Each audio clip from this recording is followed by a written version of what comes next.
There are some specific foods that make intermittent fasting a whole lot easier if you eat them. They curb hunger, they help you lose fat, and they'll even have a positive impact on helping you balance your electrolytes. Hey Wellness Warriors, I'm Dr. Nick Zyrowski, and I started my holistic health practice in order to help you take control of your health naturally.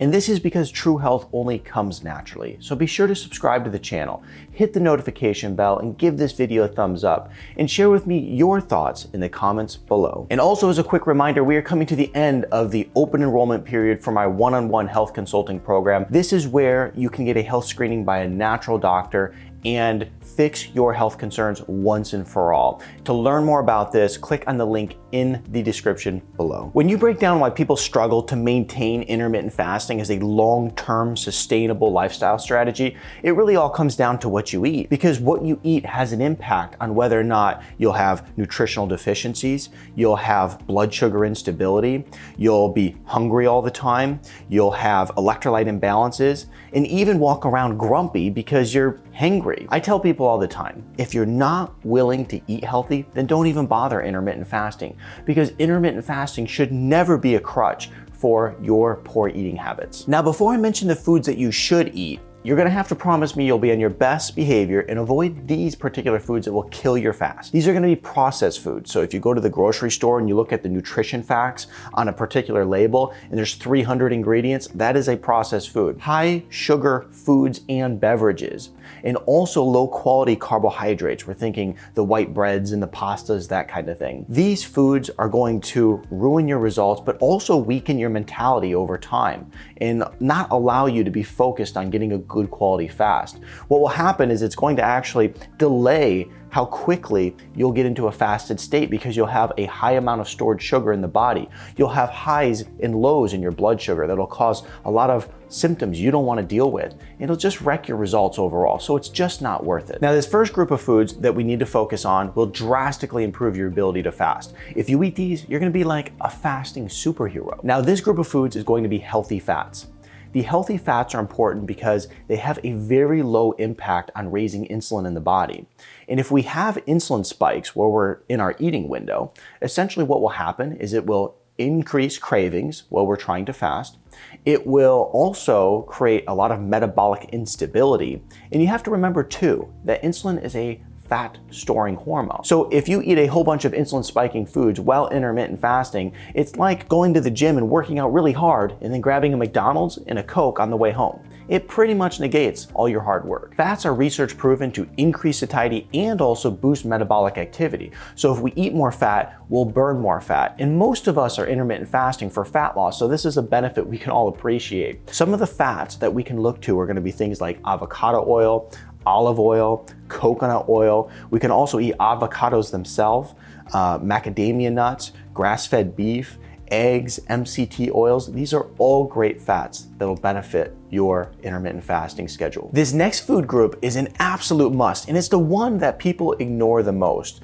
This is gonna be leafy greens and cruciferous vegetables. Now, hopefully you didn't turn this video off and you're still here with me. I actually have to tell you a funny story real quick. A friend of mine and I were traveling, and we stopped at a fast food restaurant to get something to eat. Now, I hate going to fast food places because even when you make better choices, they're still not that great. So I ordered a chicken salad, and he ordered a nice big yummy burger. We sit down to eat. He's got his big juicy burger he's unwrapping, and it smells delicious, I'm not gonna lie. And I'm putting some dressing on my salad, you know, trying to make a little bit of a better choice here. And when he unwraps his burger, he takes the top off and he grabs the piece of lettuce that's on it and throws it off. And I'm like, what are you doing? That GMO pesticide laden piece of lettuce that you just threw off was like your last lifeline. But my point in telling you that is that some people hate greens. And if you're one of these people, I'm going to show you how to get them in, a foolproof way of getting them in just a second. Some examples of leafy greens and cruciferous vegetables are things like cabbage, cauliflower, broccoli, spinach, kale.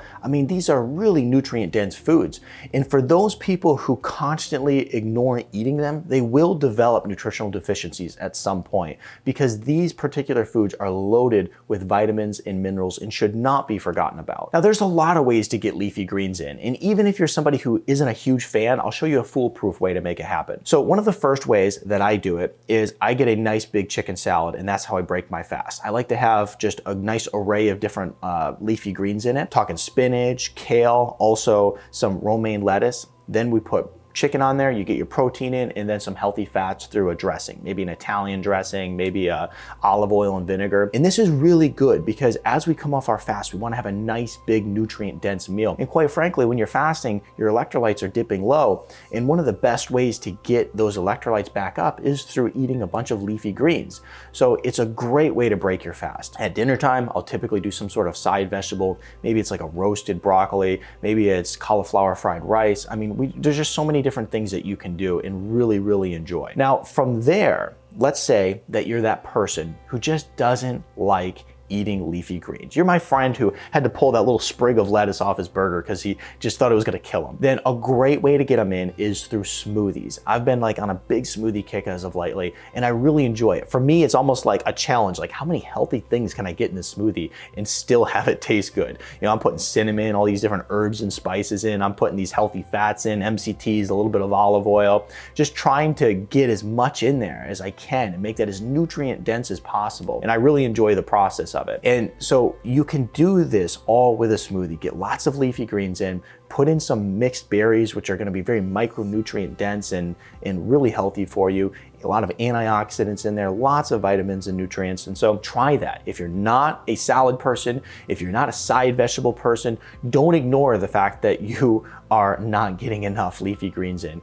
Increase it through eating smoothies, and I'm telling you, it'll change your life. Now, this next food is beneficial while fasting for two reasons, and I have tested this out myself because I really wanted to know if it was true and if it would work, and I've been on a little bit of a kick with it as of lately, and this food is the potato. Now, despite what all the never carb gurus will say, the potato has a lot of benefits for those who are fasting. Here's the first. The first is that it has a lot of electrolytes in it. So if you're somebody who's fasting and your electrolytes start to drop low, as they always do, and you maybe even struggle in this area a little bit, maybe you're an athlete, the potato has 520 milligrams of potassium in just one of them.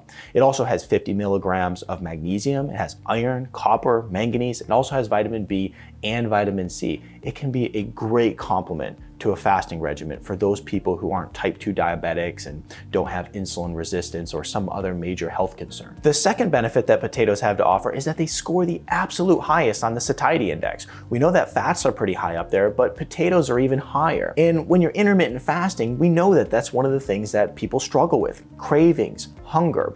One of my friends who has successfully, he's like one of the very few people that I know of who has successfully fasted religiously over the past 10 years, he told me that one of his keys to success is adding in potatoes. So might be worth a try for you. Because we're talking about fasting, I want to throw in a few bonuses that'll help you get into autophagy faster. One of the first ones and first things that you can do is you can drink coffee and green tea in order to speed the process up. Now, don't worry if you're not a black coffee drinker, and yeah, you have to be drinking black coffee because if you're putting cream and xylitol and all these things in it, you're just not gonna get the benefits.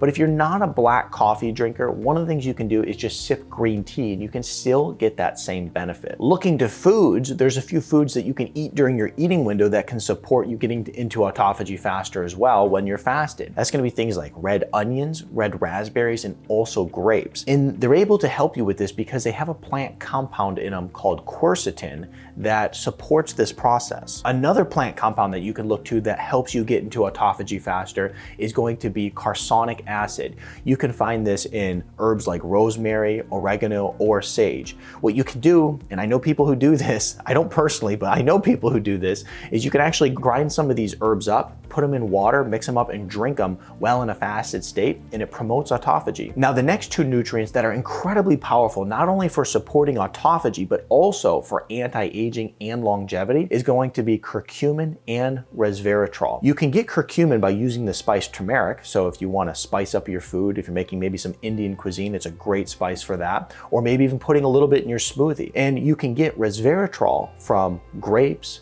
blueberries, and red wine. All of these tips are gonna help you take your fasting to the next level. If you love this video, I know that you're really gonna love this one.